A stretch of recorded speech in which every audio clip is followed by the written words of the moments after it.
Hello everyone, welcome back to the Mitchells in Alaska channel. So today I'm going to show you Tyler's water system.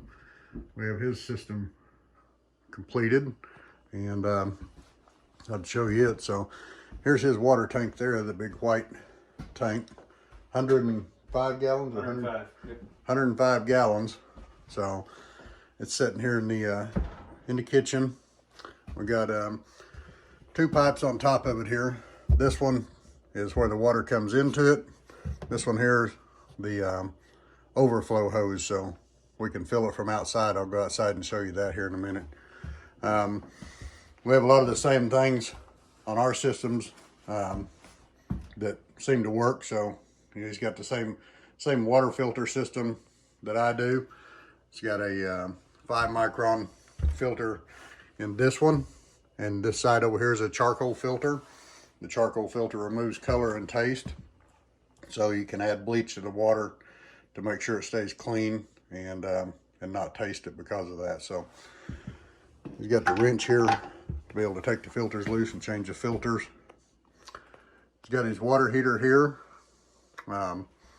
You've got different knobs on here. You can adjust the flow, the temperature, burner height, depending on how cold the water is and all that. So I think it's supposed to do like a 50-degree rise in water temperature. So as it passes through the water, it's an on-demand, so it don't use any gas, no batteries, nothing until you turn the water on. It's got a couple little D-cell batteries in there, and that's actually what ignites it. And Tyler turned the water on here, you can see it light up.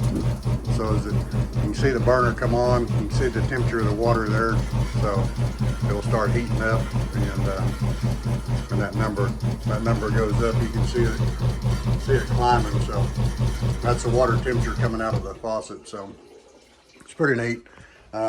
He's also got a 12 volt on demand, or no, his is 110 volt on demand water pump. Mine's running on 12 volts, so they both do the same thing. So he has these propane bottles sitting inside currently, simply because the wall that this is backed up to is the side of the house, so you have the roof slope sliding off there. So until we get something built out there to cover the propane bottles, they're just sitting in here for the time being. So basically one of them is for the cook stove and one of them is for that hot water heater there. So those will eventually go outside, mostly just to get them out of the floor. You know, I don't really see it as being a huge risk being inside the house. You see that in a lot of off-grid applications, as long as whenever you connect the bottle, you always go back and check it for leaks and make sure you don't have any kind of an issue there. So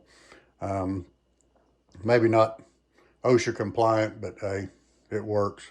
So another thing Tyler did here that I'm kind of jealous of, that I didn't have the ability to do at my house, simply because, you know, my water heater is nowhere near a window, nor do I have a place to mount it anywhere near a window. But here's a small window right here, and you can see here that he has a shower head here. The hot water line comes across, tees, and comes up to here. So he has a shutoff valve here just as a safety precaution. But now he can actually open his window,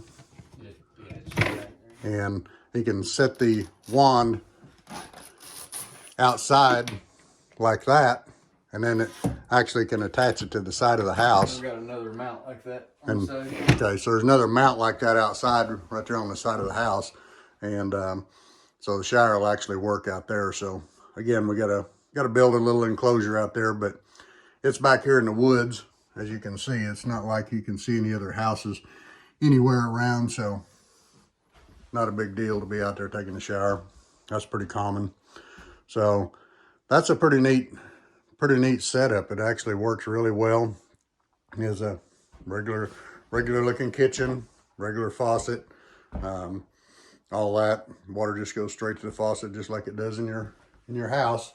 So we'll walk outside and I'll show you the hookups outside. When we first done mine, we always had to drag a hose inside the house, and somebody had to stay inside with the hose. Somebody had to stay outside with the tank and the pump when you're filling it.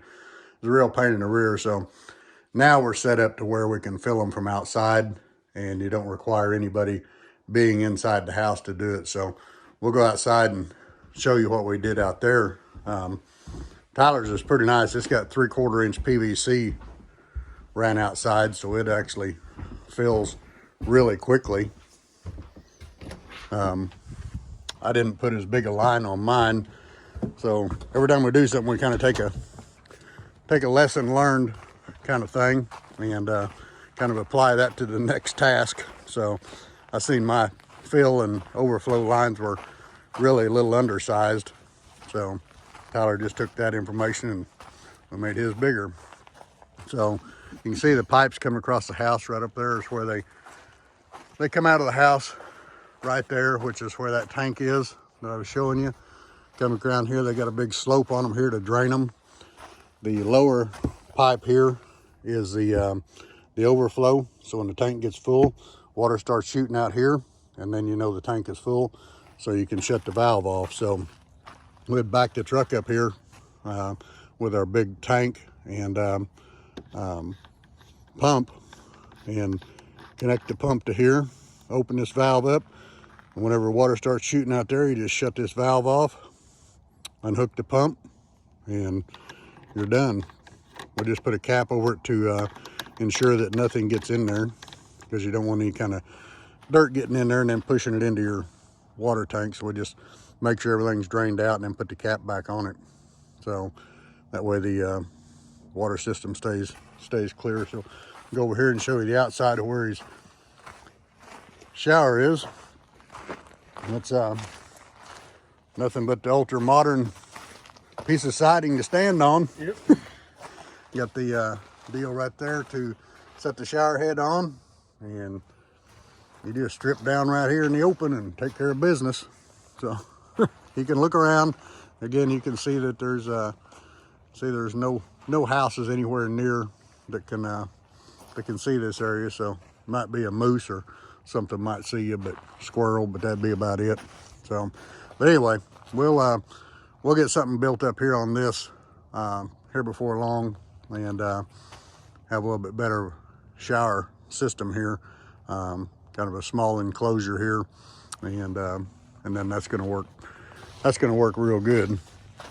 So the little shower house we had is still there. The only problem is Tyler's quite a ways away from it now, so it's quite a little bit of a hike for him to go up there and take showers, and then try to walk back in your house shoes when our driveway looks like that. So that's kind of rough in house shoes.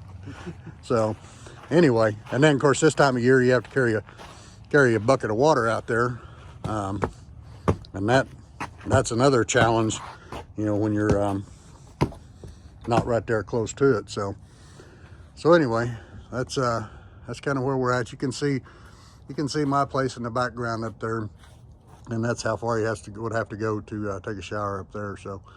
So getting one down here at his cabin has been a real blessing, I'm sure, for him and Ginny to not have to make that trek up there.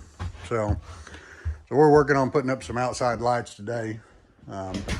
He wants a outside light over here to shine out towards his pooper, so have a place to see out there at night. So we've got a lot done, but we still got little things left to do. You know, lots of interior finishing to do, but for the most part, they're definitely livable, and we just keep getting another little step done every day, it seems like, on one of the places. But the getting a water system that's fillable from outside, that's been pretty big for us to get that done. So, and these tanks, I just put a barrel in my house, 55 gallons. So for me, that's probably adequate.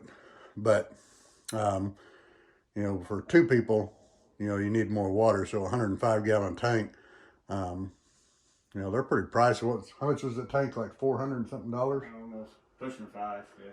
Pushing $500 just for a stupid tank.